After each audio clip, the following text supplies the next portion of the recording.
Bem-vindos à nova temporada de Real Economy. Esta semana, depois do foco na dívida grega durante todo o verão, vamos descobrir qual será o nível saudável da dívida pública. E sabemos o que é uma dívida sustentável ou insustentável? Vamos até Portugal para avaliar o estado do país, apesar dos elevados níveis de dívida. Vamos também ver como um pequeno país como a Letónia conseguiu inverter a situação. Depois conversamos com Sonny Kapoor, diretor da linha de pensamento Redefine, sobre as várias questões em torno do conceito de sustentabilidade da dívida.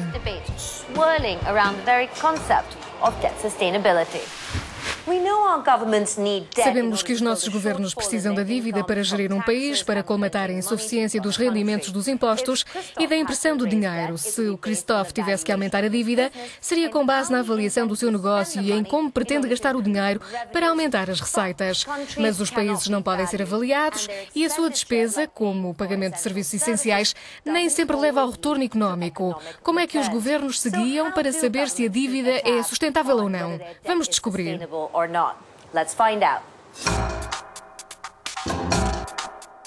O governo vende títulos sobre os quais paga juros. Os investidores nacionais e estrangeiros que compram estes títulos recebem uma promessa de pagamento em poucos anos. Digamos que o seu governo tem dívidas de valor equivalente a 20% do PIB. Se este ano pagar todos os juros devidos aos investidores, no próximo ano o nível da dívida diminui em relação ao PIB, porque um país tende a crescer um pouco todos os anos e o PIB aumenta proporcionalmente. Para garantir que a dívida é sustentável, os governos têm a capacidade de a pagar novamente no futuro. A economia deve crescer e só se deve pedir emprestado o necessário quando esse crescimento acontece. Se o crescimento do país desacelera e se o PIB não aumentar, os níveis da dívida começam a subir.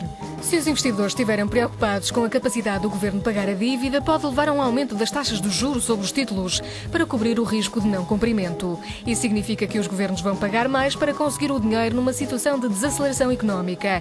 Se a proporção da dívida em relação ao PIB sobe muito e a capacidade de crescimento do país está em questão, a dívida torna-se insustentável.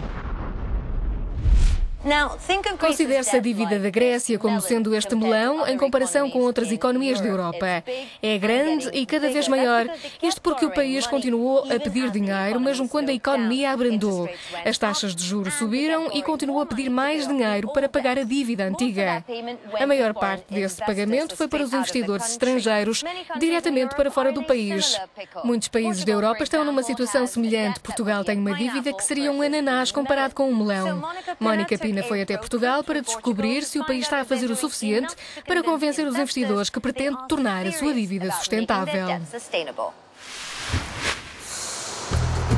7 da manhã, na estrada da Covilhã até Coimbra, este longo troço de autoestrada está quase sempre deserto, assim como muitos outros onde as portagens foram introduzidas para ajudar a pagar a grande dívida do país, que pediu um resgate no valor de 780 mil milhões de euros. Portugal saiu do programa em 2014, mas as empresas de transporte ainda estão a pagar a fatura. Desviamos da autoestrada por causa de pagamentos e os pagamentos são muito grandes. Desviamos, entramos no Nacional, entramos na autoestrada, andamos a volta de 15 km, depois entramos outra vez no Nacional para andar no Nacional a volta de 40 km. Depois saímos outra vez da autoestrada. A empresa de António Ezequiel está entre as muitas empresas portuguesas que tiveram de enfrentar as consequências das reformas e adaptar-se. António reduziu a força de trabalho de 55 para 40 pessoas depois da implementação das portagens. A nossa empresa pagou em 2014 30 mil euros de portagens e utilizamos algumas alternativas e mesmo assim pagamos 30 mil euros. Se circulássemos só na A23 ou na A25, pagaríamos cerca de 60 mil euros. Em 2011, a dívida pública portuguesa rondava os 111% do PIB. Hoje chega aos 130%, mais do dobro do limite de 60% fixado pela União Europeia para uma dívida sustentável. No entanto, algo mudou, foi a percepção do mercado. Olhando para os números, confirma-se que o preço que o negócio de António Ezequiel está a pagar não está a ajudar a reduzir a dívida do país. No entanto, os investidores acreditam que os esforços são indicativos da determinação de Portugal rumo à sustentabilidade. Mas, de acordo com o professor da Universidade de Coimbra, José Reis, Portugal precisa de mais.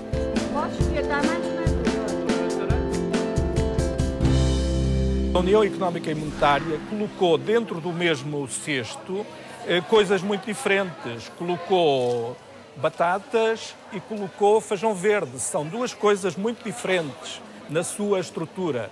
Se as pusermos juntas, elas podem ferir-se umas às outras. Mas nós podemos pôr estas duas coisas juntas, ou podemos pôr a batata junto com um tomate maduro. Para o fazer, nós temos que proteger, temos que dar a cada uma um lugar certo.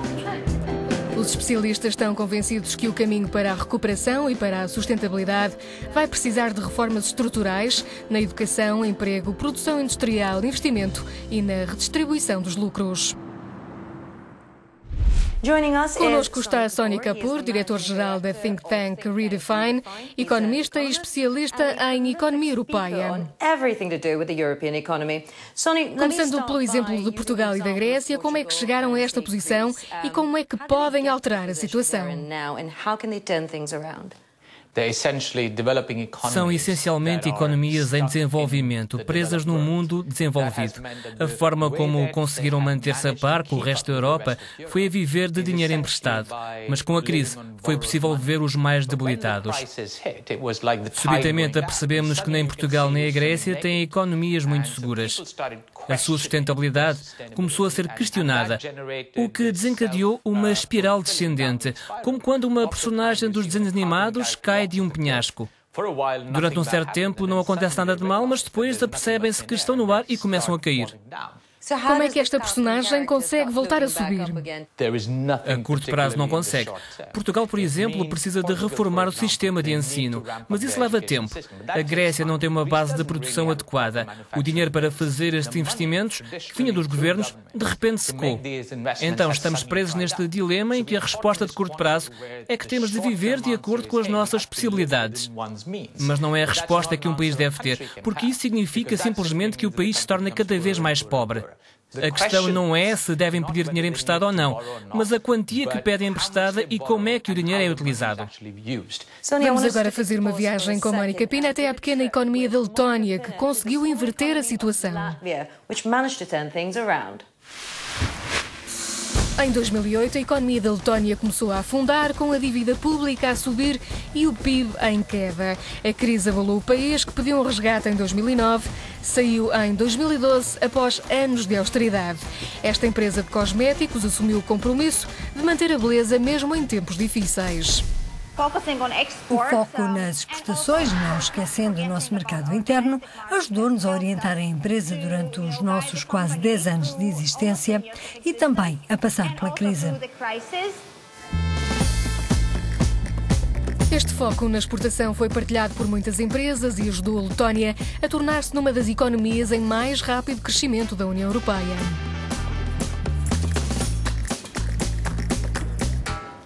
Os economistas apontam o caso da Letónia como exemplo para as políticas que tentam lidar com os países em dificuldade na zona euro. A dívida chegou a quase metade do PIB em 2010, diminuindo lentamente, e deverá diminuir ainda mais no próximo ano. Então, como é que a Letónia fez o impossível? Com uma combinação de reformas em 3 setores: no fiscal, no setor financeiro, e fez uma série de reformas estruturais noutras áreas, como no mercado de trabalho ou nas exportações. O programa de resgate começou em 2009. Fizemos uma consolidação a rondar os 8,8% do PIB e a consolidação principal não foi feita do lado das receitas, mas do lado da despesa.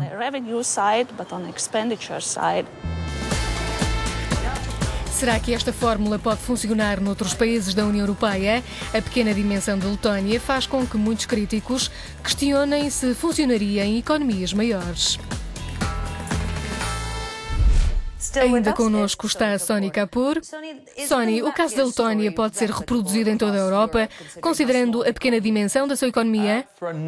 Por uma série de razões, não. Uma delas é como mencionou, a pequena dimensão da economia. A segunda é que esta prosperidade ainda é muito recente. Desta forma, como os ganhos aconteceram mais ou menos nos últimos 10 anos, o que está em jogo e a noção do que se pode perder está mais presente.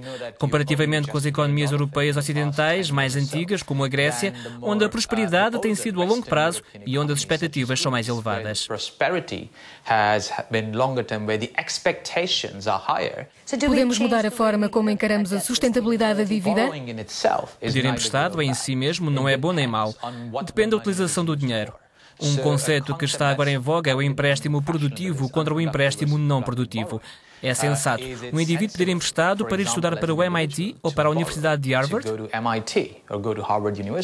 A resposta, na maioria dos casos, é sim.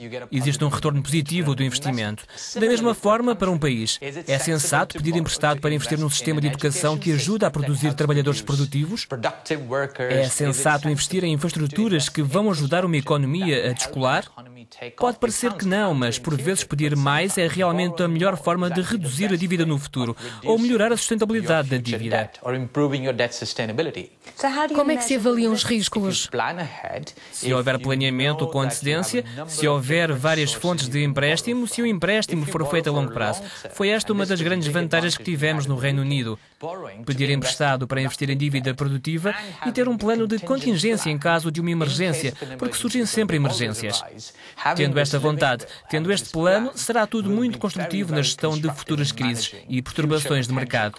Podemos melhorar a eficiência do setor público, podemos pedir emprestado, investir e melhorar a produtividade na educação, com as atuais baixas taxas de empréstimo e aumentar assim o potencial de crescimento, em vez de nos concentrarmos apenas em reembolsar o empréstimo. Isso é redutor. Focusing in a very narrow way on just repaying borrowing. That is short-sighted.